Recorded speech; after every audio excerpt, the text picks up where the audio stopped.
നമസ്തേ, പ്രീതാസ് ഗാലറിയിലേക്ക് സ്വാഗതം. എല്ലാവരും സുഖമായിരിക്കുന്നു എന്ന് വിശ്വസിക്കുന്നു. ഇന്ന് നമ്മളിവിടെ ഉണ്ടാക്കാൻ പോകുന്നത് നാടൻ രീതിയിലുള്ള ഒരു പാവയ്ക്കക്കറിയാണ്. കുറച്ച് ഇൻഗ്രീഡിയൻസ് ഇതിനാവശ്യമുള്ളൂ. ഇതിൻ്റെ പ്രത്യേകത എന്ന് പറയുന്നത് ഇത് തീരെ കയ്പില്ല. പാവയ്ക്ക കഴിക്കാത്ത കുട്ടികൾ പോലും ഈ പാവയ്ക്കക്കറി കഴിച്ചു പോകും. അപ്പോൾ വീഡിയോ എല്ലാവരും സ്കിപ്പ് ചെയ്യാതെ മുഴുവനായിട്ട് കാണുമെന്ന് വിചാരിക്കുന്നു. വീഡിയോ ഇഷ്ടമായിട്ടുണ്ടെങ്കിൽ ലൈക്ക് ചെയ്യാനും മറ്റുള്ളവർക്കൊക്കെ ഒന്ന് ഷെയർ ചെയ്ത് കൊടുക്കാനും മറക്കില്ലല്ലോ. എന്നാൽ നമുക്ക് സമയമൊട്ടും കളയാതെ എത്രയും പെട്ടെന്ന് തന്നെ ഈ പാവയ്ക്കക്കറി എങ്ങനെയാണ് ഉണ്ടാക്കുന്നത് എന്ന് നോക്കാം.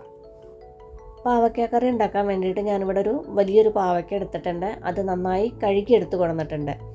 ഇനി നമുക്കത് കട്ട് ചെയ്തെടുക്കണം. അത് എങ്ങനെ കട്ട് ചെയ്തെടുക്കുക എന്ന് വെച്ചാൽ ഇതിൻ്റെ ഈ തലപ്പ് ഭാഗം ഉണ്ടല്ലോ, അതൊന്ന് നമുക്ക് കട്ട് ചെയ്ത് മാറ്റിക്കളയാം. അത് നമുക്ക് ആവശ്യമില്ല.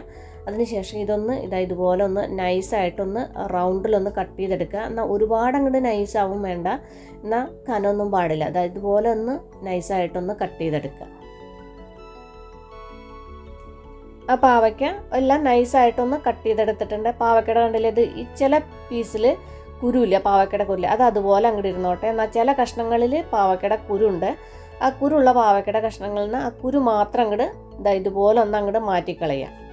ഇനി എല്ലാ പാവയ്ക്കയുടെ കഷ്ണങ്ങളിൽ നിന്നും നമുക്ക് ഈ കുരു ഇതുപോലെ ഒന്ന് അങ്ങോട്ട് മാറ്റി കളയുക.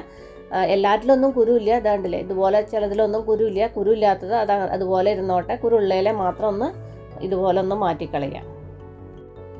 ഇപ്പം ഞാൻ ആ പാവയ്ക്കയുടെ കഷ്ണങ്ങളിലൊക്കെ കുരു മാറ്റി കളഞ്ഞിട്ടുണ്ട്. ഒരുപാട് പാവയ്ക്കയുടെ കഷ്ണങ്ങളിൽ കുരു ഉണ്ടായിരുന്നില്ല. കുറച്ച് കഷ്ണങ്ങളിൽ മാത്രമേ കുരുള്ളത് മാത്രം ഞാൻ മാറ്റിക്കളഞ്ഞെടുത്തിട്ടുണ്ട്. ഇനി നമുക്ക് ഈ പാവയ്ക്കയുടെ കയ്പ്പൊന്ന് കുറയ്ക്കണം. അതിന് വേണ്ടിയിട്ട് ഒരു ബൗളെടുത്തിട്ട് ബൗളിലേക്ക് ഈ പാവയ്ക്ക ഇട്ട് കൊടുക്കാം. ഇതിന് മുന്നത്തെ പാവയ്ക്കയുടെ റെസിപ്പി ഇട്ടപ്പോൾ ഞാൻ അതിലും പറഞ്ഞിട്ടുണ്ടായിരുന്നു എങ്ങനെയാണ് പാവയ്ക്കയുടെ കയ്പ്പ് കുറയ്ക്കുന്നതെന്ന്. അറിയാത്തവർക്ക് അറിയാൻ വേണ്ടി പറയുന്നതേ ഉള്ളൂ. ഇനി ഇതിലേക്കൊരു 1 ടേബിൾ സ്പൂൺ ഉപ്പ് ഇട്ട് കൊടുക്കുക. ഉപ്പിട്ടതിന് ശേഷം ഇത് നന്നായിട്ടൊന്ന് മിക്സ് ചെയ്തെടുക്കുക. ഇതുപോലെ ഒന്ന് കുടഞ്ഞെടുത്ത് കഴിഞ്ഞാൽ ഉപ്പ് ഈ പാവയ്ക്കയിലെ എല്ലാ സൈഡിലും ഒരേപോലെ ആവാൻ കുറച്ചുകൂടി ഈസിയാണ് കൈകൊണ്ട് മിക്സ് ചെയ്യണേക്കാട്ടിലും. ഇപ്പോൾ കണ്ടില്ലേ, പാവയ്ക്കയിലെ എല്ലാ സൈഡിലും ഒരേപോലെ ഉപ്പ് നേരെ മിക്സ് ആയിട്ടുണ്ട്. ഇനി നമുക്കിത് അടച്ചു വെച്ചിട്ട് ഒരു 1.5 മണിക്കൂർ റെസ്റ്റ് ചെയ്യാൻ വയ്ക്കാം. 1.5 മണിക്കൂറിന് ശേഷം ഞാൻ പാവയ്ക്ക നല്ലതായിട്ട് കഴുകിയെടുത്ത് കൊടുത്തിട്ടുണ്ട്. ഒരു 4-5 തവണ കഴുകിയെടുത്തിട്ടുണ്ട്. കാരണം നമ്മളിതിൽ ഉപ്പ് നല്ലോണം ചേർത്തിട്ടാണ് റെസ്റ്റ് ചെയ്യാൻ വെച്ചിട്ടുള്ളത്. അപ്പോൾ ഈ പാവയ്ക്കയിൽ ഉപ്പിൻ്റെ അംശം നന്നായിട്ടുണ്ടാവും. അപ്പോൾ ഒരു 4-5 തവണ നല്ല വെള്ളത്തിൽ നന്നായിട്ടൊന്ന് കഴുകിയെടുക്കുക. കഴുകിയെടുത്തതിന് ശേഷം ഇത് വേറൊരു പാത്രത്തിലേക്ക് വാർത്ത് വെക്കണം. കാരണം ഇതിൻ്റെ അടിയിൽ ഉപ്പുണ്ടാവും നമ്മൾ എത്ര കഴുകിയെടുത്താലും. പിന്നെ ഇതിൽ വെള്ളവും പാടില്ല.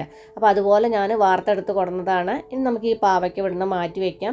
പിന്നെ ഇതിലേക്ക് വേണ്ടിയിട്ട് ഒരു 2 മീഡിയം സൈസുള്ള സവാള നല്ല പൊടിയായിട്ട് അരിഞ്ഞെടുത്തിട്ടുണ്ട്. ഇതുപോലെ നല്ല പൊടിയായിട്ടൊന്ന് അരിഞ്ഞെടുക്കുക. അല്ലെങ്കിൽ ഒരു ചോപ്പറിൽ ഒന്നിട്ടിട്ട് ചോപ്പ് ചെയ്തെടുക്കുക.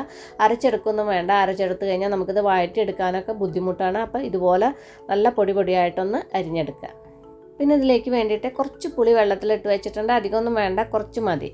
ഇനി മിക്സിയുടെ ഒരു ചെറിയ ജാർ എടുത്തിട്ട് അതിലേക്കൊരു വലിയൊരു തക്കാളി അതൊന്ന് ഇതിലേക്കൊന്ന് കട്ട് ചെയ്തിട്ട് കൊടുക്കാം. ഇതൊന്ന് നമുക്ക് അരച്ചെടുക്കണം. നല്ല തക്കാളിയുടെ നല്ല പേസ്റ്റ് ആക്കി എടുക്കണം. അപ്പോൾ അരച്ചെടുക്കാൻ സൗകര്യത്തിന് വേണ്ടിയിട്ട് നമുക്കിത് അതുപോലെ ഒന്ന് ചെറുതാക്കിയിട്ടൊന്ന് കട്ട് ചെയ്തിട്ട് ഇതിലേക്ക് ഇട്ട് കൊടുക്കാം. ഇനി ഇതിലേക്കൊരു 4 വെളുത്തുള്ളി അല്ലിയും ഇതും ഇതിലേക്ക് ഇട്ടിട്ട് അരച്ചെടുക്കാനാണ്. അരച്ചെടുക്കുമ്പോൾ ഒന്ന് രണ്ടാക്കിയിട്ടൊന്ന് ഇത് കട്ട് ചെയ്തിട്ട് കൊടുക്കാം ഈ വെളുത്തുള്ളി അല്ലി. ഇനി ഇത് നല്ല പേസ്റ്റ് രൂപത്തിലൊന്ന് അരച്ചെടുക്കുക. ഇപ്പം ഞാനിത് നല്ല പേസ്റ്റ് രൂപത്തിലൊന്ന് അരച്ചെടുത്ത് കൊടുത്തിട്ടുണ്ട്. ഇനി നിങ്ങളുടെ കയ്യിൽ ഗാർലിക് പേസ്റ്റ് ഉണ്ടെങ്കിൽ അതിട്ടാലും മതി. എൻ്റെ കയ്യിൽ വെളുത്തുള്ളിയുടെ പേസ്റ്റ് ഇല്ലാത്തതുകൊണ്ടാണ് ഞാൻ ഇതിലിട്ട് ചേർത്തിട്ട് അരച്ചെടുത്തത്. ഇനി നമുക്ക് കറി ഉണ്ടാക്കാം. അതിന് വേണ്ടിയിട്ട് ഇവിടെ ഒരു മൺചട്ടി വെച്ചിട്ടുണ്ട്. മൺചട്ടി വേണമെന്ന് യാതൊരു നിർബന്ധവും ഇല്ല. ഏത് പാത്രത്തിൽ വേണമെങ്കിലും നമുക്ക് ഈ കറി ഉണ്ടാക്കാം. ഇനി ഇതിലേക്കൊരു 2 ടേബിൾ സ്പൂൺ വെളിച്ചെണ്ണ ഇട്ട് കൊടുക്കുന്നുണ്ട്. വെളിച്ചെണ്ണ വേണമെന്ന് നിർബന്ധമില്ല. വെളിച്ചെണ്ണയൊക്കെ ആകുമ്പോൾ കറിക്ക് കുറച്ചുകൂടി ടേസ്റ്റ് കൂടുള്ളൂ. അതുകൊണ്ടാണ് ഞാൻ വെളിച്ചെണ്ണ ഇട്ട് കൊടുക്കുന്നത്. ഏത് എണ്ണ വേണമെങ്കിലും നമുക്ക് യൂസ് ചെയ്യാം. ഇപ്പോൾ എണ്ണയൊക്കെ ഒന്ന് ചൂടായി വന്നിട്ടുണ്ട്. ഇനി ഈ ചൂടായ എണ്ണയിലേക്ക് നമ്മൾ നേരത്തെ അവിടെ കഴുകിയെടുത്ത് വെച്ച പാവയ്ക്ക ഉണ്ടല്ലോ, ആ പാവയ്ക്ക ഇതിലേക്ക് ഇട്ട് കൊടുക്കുക. ഈ പാവയ്ക്ക നമുക്ക് നന്നായിട്ടൊന്ന് വറുത്തെടുക്കണം. വറുത്തെടുക്കാൻ വേണ്ടിയിട്ടാണ് നമ്മളിതിലേക്ക് കുറച്ചധികം എണ്ണ ഒഴിച്ചു കൊടുത്തിട്ടുണ്ട്. അധികം എണ്ണയൊന്നുമില്ല, ഒരു 3-4 ടേബിൾ സ്പൂൺ ഉണ്ടാവും. വെളിച്ചെണ്ണയൊക്കെ ഒന്ന് ഉരുകി വരുമ്പോൾ ഒരു 3-4 ടേബിൾ സ്പൂൺ വെളിച്ചെണ്ണയൊക്കെ ഉണ്ടാവും. അത്രയ്ക്കുള്ള എണ്ണ മതി. ഇതിപ്പോൾ വെളിച്ചെണ്ണ കൊണ്ടാണ് ഇതുപോലെ പതയൊക്കെ പൊന്തി വന്നിട്ട്. സൺഫ്ലവർ ഓയിലൊക്കെ ആണെങ്കിൽ ഇതുപോലെ പതയൊന്നും പൊന്തി വരില്ല. നമുക്കിതൊരു ചെറുതായിട്ടൊരു ലൈറ്റ് ഗോൾഡൻ കളറൊക്കെ ആവുന്നത് വരെ ഫ്രൈ ചെയ്തെടുക്കണം. അതുപോലെ ഫ്രൈ ചെയ്തെടുത്തിട്ട് കറി ഉണ്ടാക്കി കഴിഞ്ഞാൽ കറിക്ക് തീരെ കയ്പ്പുണ്ടാവില്ല. ഇപ്പോൾ പാവയ്ക്കൊക്കെ ആവശ്യത്തിന് ഫ്രൈ ആയിട്ടുണ്ട്. ഇത്രയ്ക്ക് ഫ്രൈ ആയാൽ മതി. ഇനി നമുക്കിത് ഒരു ബൗളിലേക്ക് കോരി മാറ്റാം. ഇനി ഈ പാവയ്ക്ക ഫ്രൈ ചെയ്ത സെയിം എണ്ണയിൽ തന്നെ ഒരു ടീസ്പൂൺ കടുകും 1/2 ടീസ്പൂൺ ജീരകവും ഇതിലേക്ക് ഇട്ട് കൊടുക്കുക. ഇപ്പം കടുകും ജീരകമൊക്കെ ഒന്ന് പൊട്ടി വന്നിട്ടുണ്ട്. ജീരകം അധികം കരിഞ്ഞിട്ടൊന്നുമില്ല, ചെറുതായിട്ടൊരു ചുമന്ന കളറേ ആയിട്ടുള്ളൂ. ഇത്രയ്ക്ക് ചുമന്ന കളറായാൽ മതി. വെളിച്ചെണ്ണ പോകണ്ട നമുക്കിത് നേരെ കാണാത്തത്. ഇനി ഇതിലേക്ക് നമ്മൾ നേരത്തെ അവിടെ കട്ട് ചെയ്ത് വെച്ച സവാള ഉണ്ടോ, പൊടിയായി അരിഞ്ഞ് വെച്ച സവാള, അത് ഇതിലേക്ക് ഇട്ട് കൊടുക്കുക. ഈ സവാള ഇട്ടിട്ട് ഇതൊന്ന് നന്നായിട്ടൊന്ന് വഴറ്റിയെടുക്കണം. സവാള വേഗം വഴന്ന് വരാൻ വേണ്ടിയിട്ട് നമുക്കിതിലേക്ക് കുറച്ച് ഉപ്പിട്ട് കൊടുക്കുക. ഉപ്പിട്ടിട്ട് ഇത് നന്നായിട്ടൊന്ന് വഴറ്റിയെടുക്കുക. ഇപ്പം സവാളയൊക്കെ അത്യാവശ്യത്തിന് വഴന്ന് വന്നിട്ടുണ്ട്. ലൈറ്റ് ബ്രൗൺ കളറൊന്നും ആയിട്ടില്ല. ഇത് പാവയ്ക്ക വറുത്ത എണ്ണ കൊണ്ടാണ് അതുപോലെ തോന്നുന്നത്. എന്നാൽ സോഫ്റ്റും അല്ല, അത്യാവശ്യം വഴന്ന് വന്നിട്ടുണ്ട്.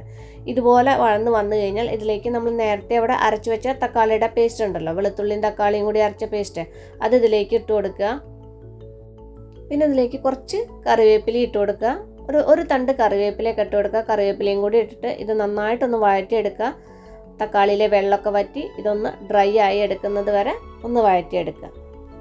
ഇപ്പം തക്കാളിയിലെ വെള്ളമൊക്കെ വറ്റിയിരുന്നു. ആ തക്കാളിയുടെയൊക്കെ റോസ് സ്മെല്ലൊക്കെ മാറിയിട്ടുണ്ട്. ഇതുപോലെ ആയിക്കഴിഞ്ഞാൽ ഇതിലേക്ക് നമുക്ക് മസാലകൾ ആഡ് ചെയ്യാം. അധികം മസാല ഒന്നുമില്ല. ഇതിലേക്കൊരു 1/4 ടീസ്പൂൺ മഞ്ഞൾപ്പൊടിയും 1/2 ടീസ്പൂൺ മല്ലിപ്പൊടിയും 3/4 ടീസ്പൂൺ എരിവുള്ള മുളക് പൊടിയും 1/2 ടീസ്പൂൺ കാശ്മീരി ചില്ലി പൗഡർ ഇട്ടിട്ട് ഇതൊന്ന് നന്നായിട്ടൊന്ന് വഴറ്റിയെടുക്കുക. ആ മസാലയുടെയൊക്കെ റോസ് സ്മെല്ലൊക്കെ ഒന്ന് മാറി വരുന്നത് വരെ ഒന്ന് വഴറ്റിയെടുക്കുക. ഇപ്പം മസാലയുടെ റോസ് സ്മെല്ലൊക്കെ ഒന്ന് മാറിയിട്ടുണ്ട്, നന്നായിട്ട് വഴറ്റിയെടുത്തിട്ടുണ്ട്. പിന്നെ അതിൽ തക്കാളി ചേർത്തുകൊണ്ട് മസാല കരിഞ്ഞു പോകുന്നുള്ള പേടിയൊന്നും വേണ്ട. ചട്ടിയാവുമ്പോൾ മസാല ചേർക്കുക, തക്കാളിയൊന്നും ഇല്ലെങ്കിൽ മസാല ഇട്ട് കഴിഞ്ഞാൽ പെട്ടെന്ന് കരിഞ്ഞു പോകാനുള്ള സാധ്യത ഉണ്ട്. ഇപ്പോൾ തക്കാളി ഉണ്ടാവുകൊണ്ട് മസാലയൊന്നും കരിഞ്ഞു പോവില്ല. ഇനി ഇതിലേക്ക് നമ്മൾ നേരത്തെ അവിടെ എടുത്തു വെച്ച പുളിവെള്ളം ഉണ്ടല്ലോ, ആ പുളിവെള്ളം ഇതിലേക്ക് ഒഴിച്ചു കൊടുക്കുക. പുളി ചെറുതായിട്ട് ഇതുപോലെ ഒന്ന് പ്രസ് ചെയ്തിട്ട് ഒഴിച്ചു കൊടുക്കുക. അധികം ഒഴിച്ചു കൊടുക്കണ്ട, പുളി നോക്കിയിട്ട് പിന്നെ ഒഴിച്ചു കൊടുത്താൽ മതി. പിന്നെ ഇതിലേക്ക് കുറച്ച് വെള്ളവും കൂടി ഒഴിച്ചു കൊടുക്കുക. നമുക്ക് അത്യാവശ്യം ഗ്രേവി വേണ്ടേ, അപ്പോൾ ഗ്രേവിയുടെ അനുസരിച്ചിട്ടുള്ള വെള്ളം ഒഴിച്ചു കൊടുക്കുക. ഗ്രേവിയുടെ തിക്നെസ്സൊക്കെ ഒന്ന് നോക്കിയിട്ട് ഒഴിച്ചു കൊടുക്കുക.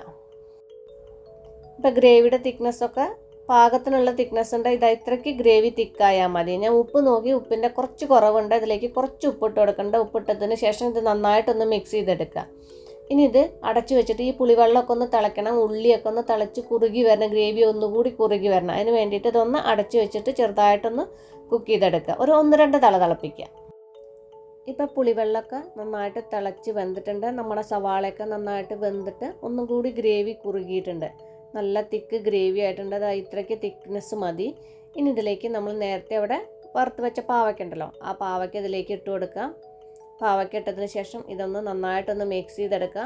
മിക്സ് ചെയ്തതിന് ശേഷം വീണ്ടും ഒരു 1-2 തിളപ്പിക്കുക. കൂടുതലായിട്ട് കുക്ക് ചെയ്യേണ്ട ആവശ്യമൊന്നുമില്ല. പാവയ്ക്കൊക്കെ നമ്മൾ ഫ്രൈ ചെയ്തെടുത്തതാണ്, അപ്പോൾ കൂടുതലായിട്ടൊന്നും കുക്ക് ചെയ്യേണ്ട. ഒരു 1-2 തിളപ്പിച്ചാൽ മതി. ഇപ്പം ഗ്രേവിയൊക്കെ നന്നായിട്ട് കുറുകി വന്നിട്ടുണ്ട്. ഇനി ഇത് ഇരുന്ന് കഴിഞ്ഞാൽ ഒന്നുകൂടി തിക്കാവും. അപ്പോൾ ഇത്രയ്ക്ക് കുറുകി വന്നാൽ മതി. ഇത് ചോറിൻ്റെ കൂടെ കഴിക്കാൻ ഒരു അടിപൊളി കറിയാണ്. ചപ്പാത്തിയുടെ കൂടെയും കഴിക്കാൻ പറ്റും. അപ്പോൾ ഇതിൻ്റെ പുളിയുടെ അളവ് ഒന്ന് കുറച്ച് കൊടുത്താൽ മതി.